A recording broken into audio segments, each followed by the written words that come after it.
I welcome you in the first lecture of the CMTS.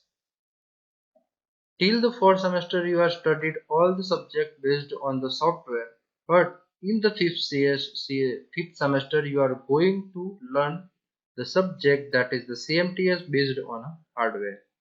So you are done all the programs and develop the website in the computer based on a software, but you don't know which kind of the components are available in the computer, so computer can run easily and it's provide the facility to develop the program or develop the website. So this CMTS subject purely based on a hardware.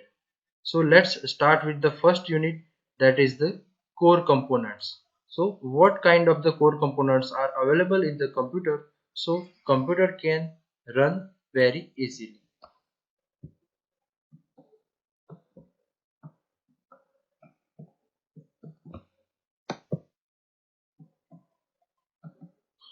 In this unit we are going to cover these topics. The first topic is the list and identify the components of the computer system. The second point is the list of ports. The third point is the functional block diagram of motherboard. The fourth is a motherboard preprocessor. The sixth is a functionality and features of the CPU. Then next we are going for the bus slot and cards. Then system controller, BIOS features, advantages of chipset, and features of different types of memory module. So let's start with the first topic, that is a list and identify the component of the computer system.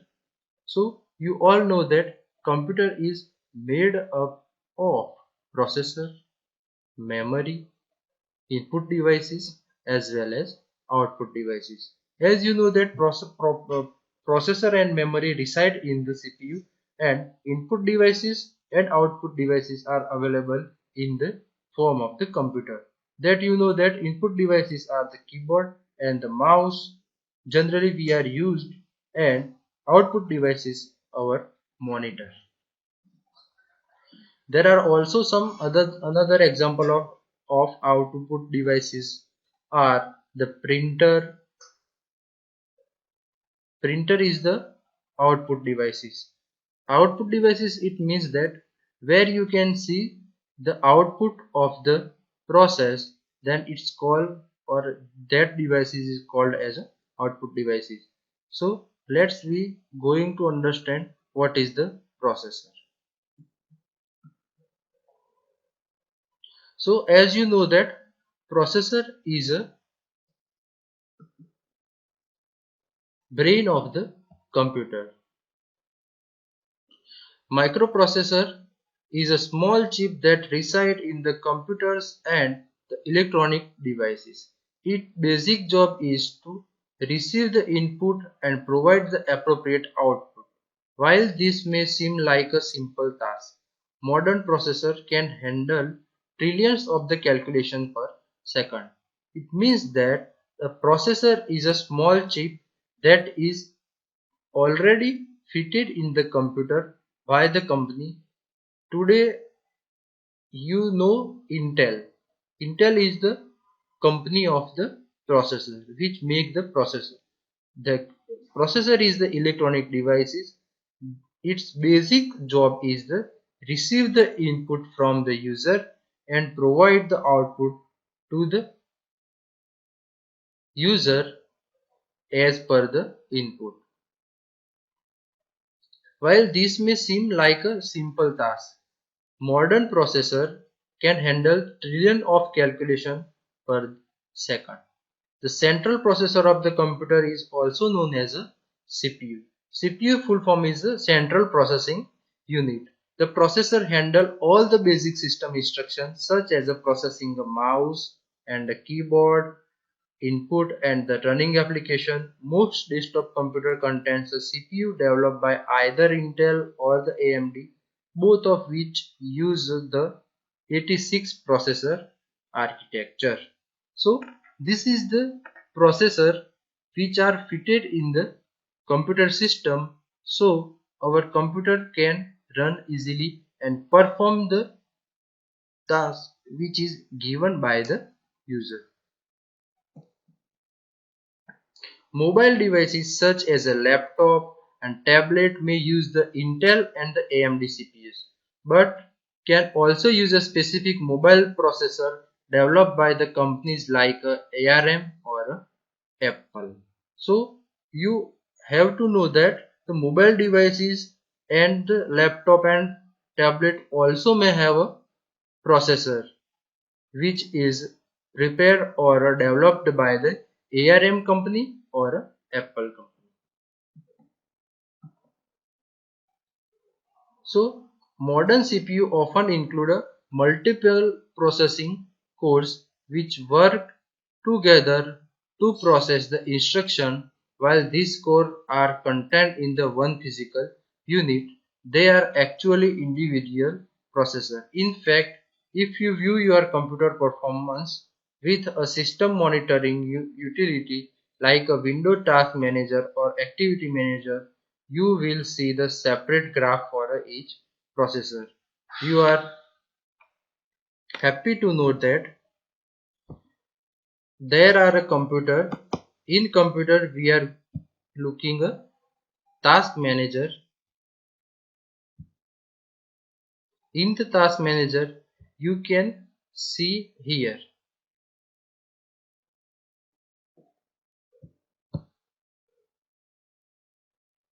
So this is the graph and this is called as a core. So in the first in the previous years there are based on a core. So your processor is divided in a core, and core means you know that core to dual core or quad core. Dual core means two cores. Your processor is work like a core means unit. So your processor is work like a one unit. Modern CPU often include a multiple processing cores which work together or process a instruction. While these cores are contained in one physical unit, they are actually individual processor. In fact, if you view your computer performance with the system monitoring utility like Windows Task Manager as I discussed, so you can see that there are some cores. Processors that include two cores are called as a dual core processor, while those with the four cores are called a quad core processor. Some high-end workstation contains multiple CPUs with the multiple cores, allowing a single machine to have 8, 12 or even more processing cores. એટલે કે ઘણા બધા એવા કમ્પ્યુટરો પણ હોય છે કે જેની અંદર એક કરતા વધારે કોર હોય છે. તમે સમજી શકો છો કે ડ્યુઅલ કોર મતલબ બે કોર એટલે કે એક કોર એટલે કે તમારા પ્રોસેસરનું એક યુનિટ, અને એવી રીતે જો ડ્યુઅલ કોર પ્રોસેસર હોય તો એની અંદર બે યુનિટ હોય કે જે એક સાથે પેરેલલ પ્રોસેસિંગ કરી શકે છે.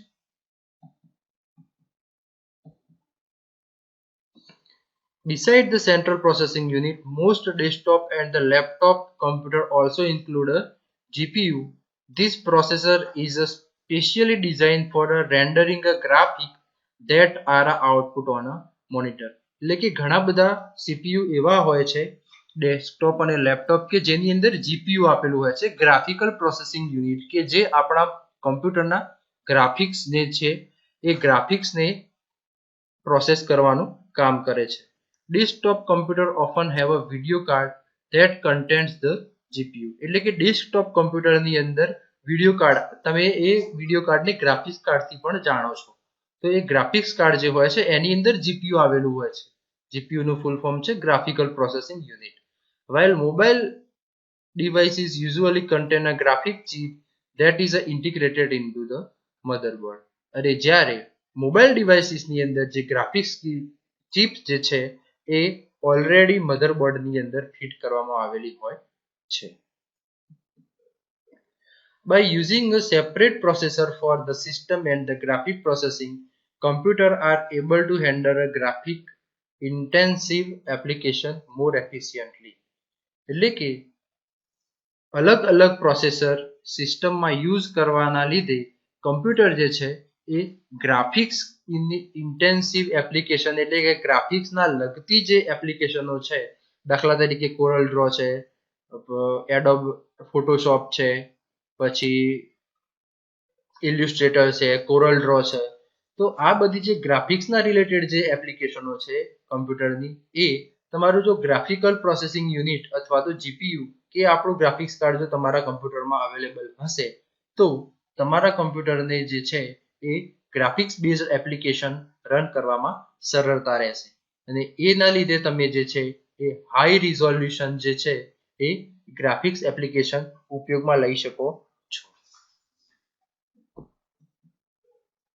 એના પછી આપણે જોવાનું છે most IMP second component is a memory.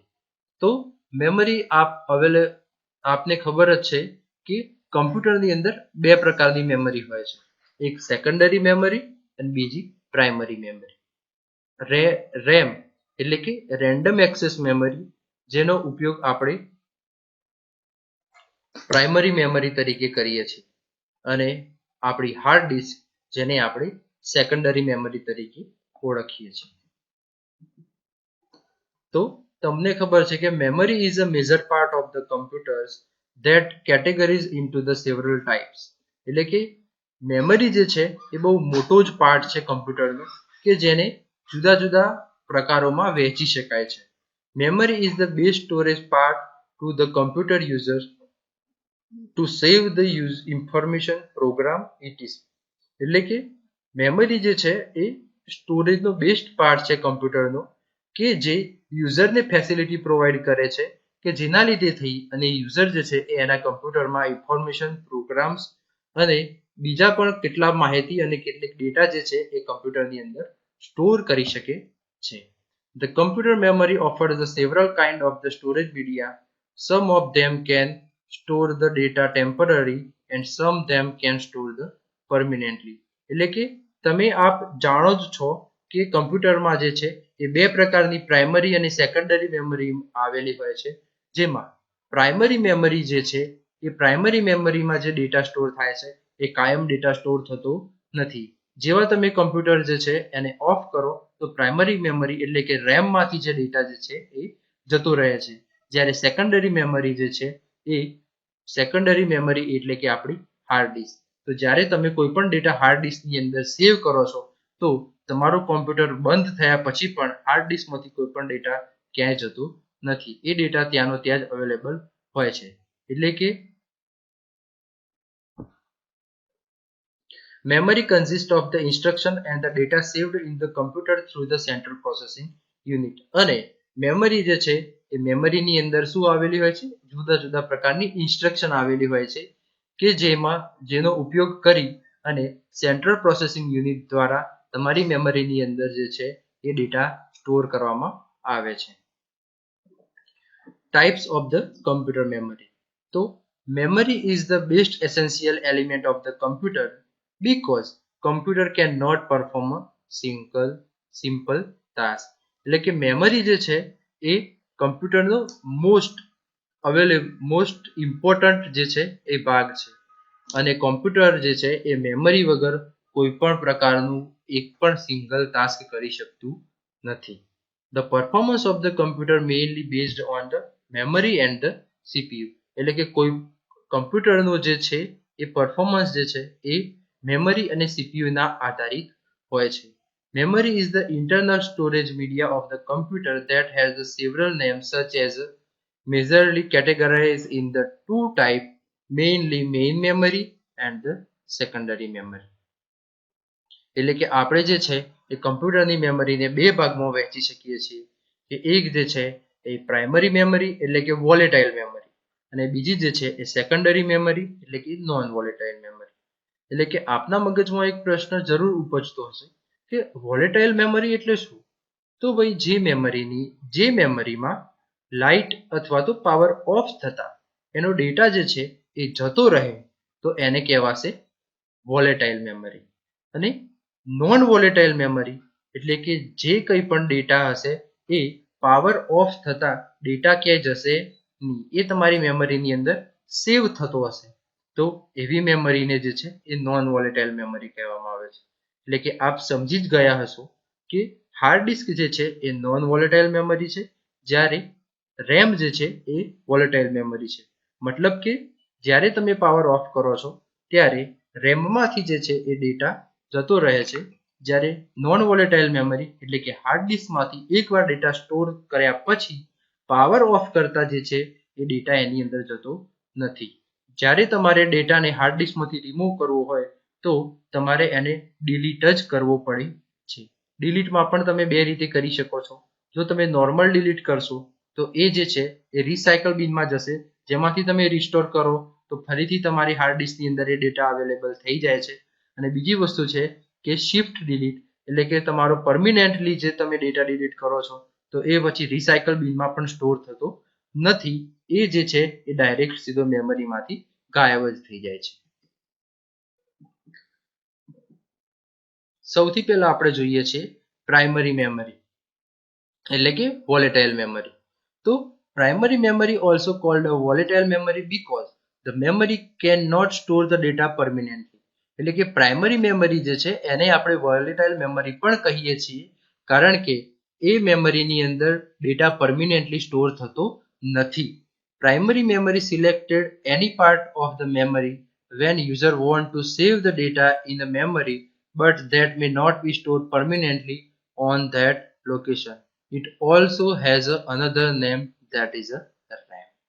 તો પ્રાઇમરી મેમરી જે છે એ ટેમ્પરરી કોઈ પણ ભાગ જે છે એ સિલેક્ટ કરે છે અને એની અંદર ડેટા જે છે એ ટેમ્પરરી સ્ટોર કરે છે, પણ પરમિનેન્ટલી એ જે તે જગ્યાએ ડેટા સ્ટોર કરતું નથી. જ્યાર સુધી તમે કોઈ પણ દાખલા તરીકે તમે કોઈ વર્ડની ફાઇલમાં કામ કરો છો તો એ ફાઇલ જે છે એ ટેમ્પરરી જે છે એ રેમની અંદર છે, પણ જ્યારે તમે એ વર્ડની ફાઇલ સેવ કરો છો અને સેવ કરી અને કોઈ પણ ડ્રાઈવની અંદર કોઈ પણ ફોલ્ડરમાં નામ લખી અને એની અંદર સેવ કરો છો તો જ જે છે એ તમારી ફાઇલ સેકન્ડરી મેમરીની અંદર પરમિનન્ટ સ્ટોર થશે.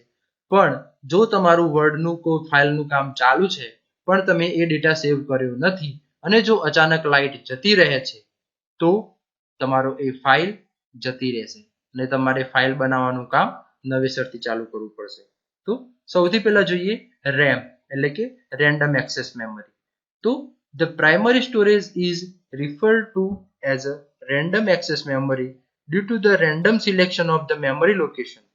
એટલે કે પ્રાઇમરી સ્ટોરેજ જે છે એને રેન્ડમ એક્સેસ મેમરી કહેવામાં આવે છે. કેમ? કારણ કે જે મેમરી લોકેશન જે છે એનું સિલેક્શન રેન્ડમલી થાય છે, સિક્વન્શિયલી થતું નથી.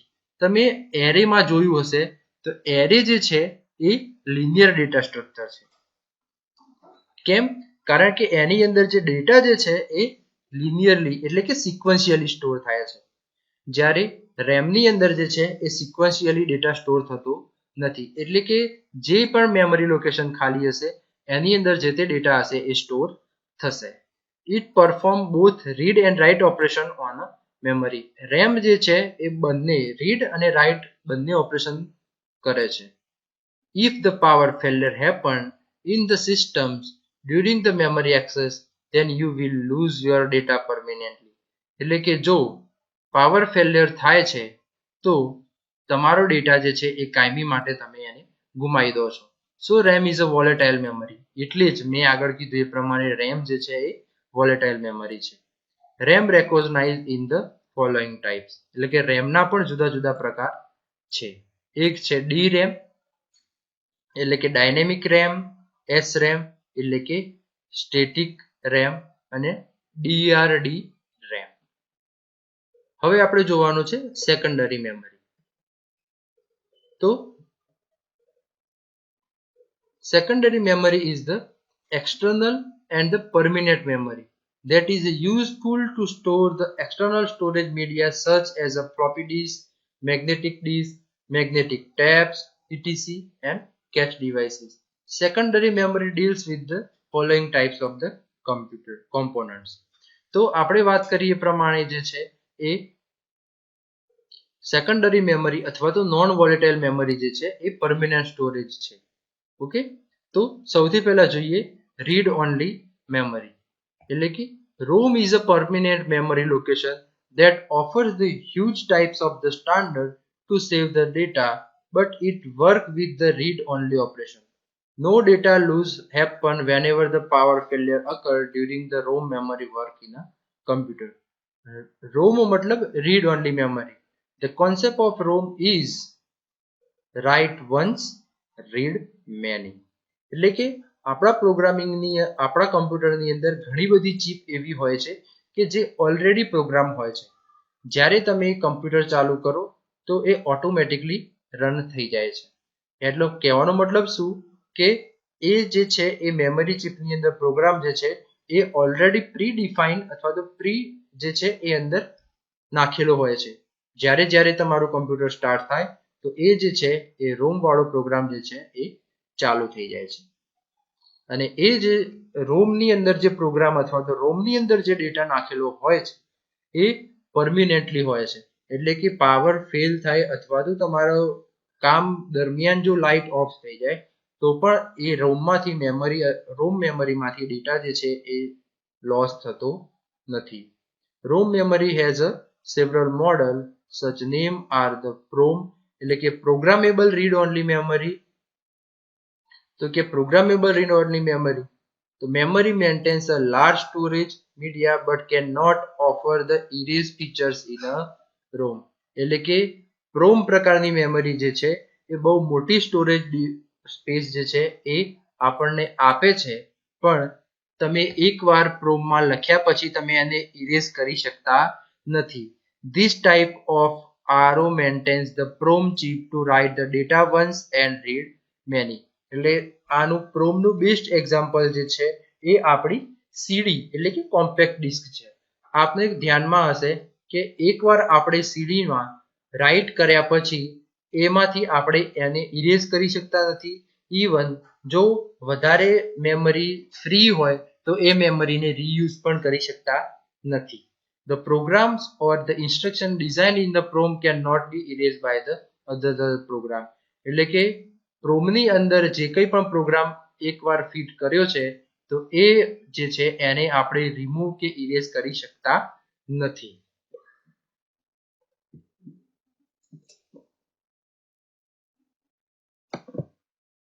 એના પછી છે EEPROM, એટલે કે erasable programmable read only memory. તો erasable programmable read only memory જે છે એ design for a recover the problems of the PROM and ROM. એટલે કે આપણે જોયું એ પ્રમાણે પ્રોમ અને રોમની અંદર આપણે જે છે એ ડેટા ઇરેઝ કરી શકતા ન હતા, પણ EEPROM એટલે કે ઇરેઝેબલ પ્રોગ્રામેબલ રીડ ઓનલી મેમરીની અંદર આપણે જે છે એ ડિલીટ કરી શકીએ છીએ. એટલે કે user can delete the data of the EEPROM through pass on ultraviolet lights and it erase the chip is reprogrammed. એટલે કે જે EEPROM હશે તો એની અંદર અલ્ટ્રાવાયોલેટ કિરણો જે છે એ પસાર કરી અને આપણે ડેટાને ઇરેઝ કરી શકીએ છીએ અને ફરીથી પ્રોમ એટલે કે પ્રોગ્રામેબલ રીડ ઓનલી મેમરીને ફરીથી પ્રોગ્રામ કરી અને નવો પ્રોગ્રામ એની અંદર નાખી શકીએ છીએ.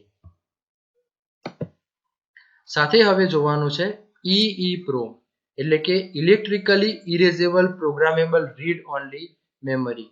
એ જે છે એ EEPROM જેવું જ છે, પણ એની અંદર અલ્ટ્રાવાયોલેટ કિરણની જગ્યાએ ઇલેક્ટ્રોનિક બીમ જે છે એ ડેટા ઇરેઝ કરવા માટે વાપરવામાં આવે છે.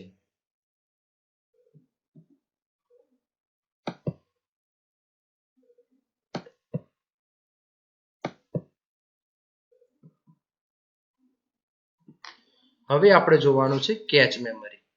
તો કેચ મેમરીનો ઉપયોગ એ છે એ બહુ સિમ્પલ છે અને આ મોસ્ટ આઈએમપી જે છે એ પરીક્ષામાં પૂછાય પણ છે. કેચ મેમરી એટલા માટે ઉપયોગમાં આવે છે કે કેચ મેમરીનો ઉપયોગ કરવાથી જે ઓપરેશન જે છે એ ફાસ્ટ પરફોર્મ થાય છે. મતલબ શું કે જ્યારે કોઈ પણ ડેટાને ટેમ્પરરી સ્ટોર કરવાની જરૂર પડે છે તો એ વખતે ડેટા જે છે એ કેચ મેમરીની અંદર સ્ટોર કરવામાં આવે છે, જેથી આપણું સીપીયુ જે છે એ કેચ મેમરીમાંથી ડેટા ફટાફટ લઈ અને જે છે એક્ઝિક્યુશન એ ફાસ્ટ કરી શકે, એટલે કે memory less than access time of the CPU. તો કેચ મેમરી જે છે, કેચ મેમરીની અંદર સીપીયુની જે મેમરી છે એના કરતાં ઓછો ટાઈમ થાય છે. So the performance will decrease through less access time. Speed mismatch will decrease through maintain the cache memory. Main memory can store a huge amount of data, but the cache memory normally kept the small and the low expensive cost. All type of the external media like disk, magnetic drives and etc store in a cache memory to provide a quick access to tools to the user. એટલે કે catch મેમરીનો ઉપયોગ શું થાય છે કે catch memory એક temporary memory છે કે જેમાં કોઈ પણ ઓપરેશન હોય તો એનું આઉટપુટ ટેમ્પરરી એની અંદર સ્ટોર કરવા માટે ઉપયોગમાં આવે છે, જેથી સીપીયુ જે છે એ આઉટપુટને ઝડપીથી ઝડપી મેળવી અને એક્સેસ કરી અને ટાસ્ક જે છે એ પૂરો કરી શકે. સો આજના લેક્ચરમાં આપણે જે છે એ પ્રોસેસર અને મેમરી વિશે ભણ્યા છીએ. આગળના લેક્ચરમાં હવે આપણે જે છે એ ઇનપુટ ડિવાઇસીસ, આઉટપુટ ડિવાઇસીસ અને બાકીના ટોપિક્સ કવર કરીશું. Thank you. જય સ્વામિનારાયણ.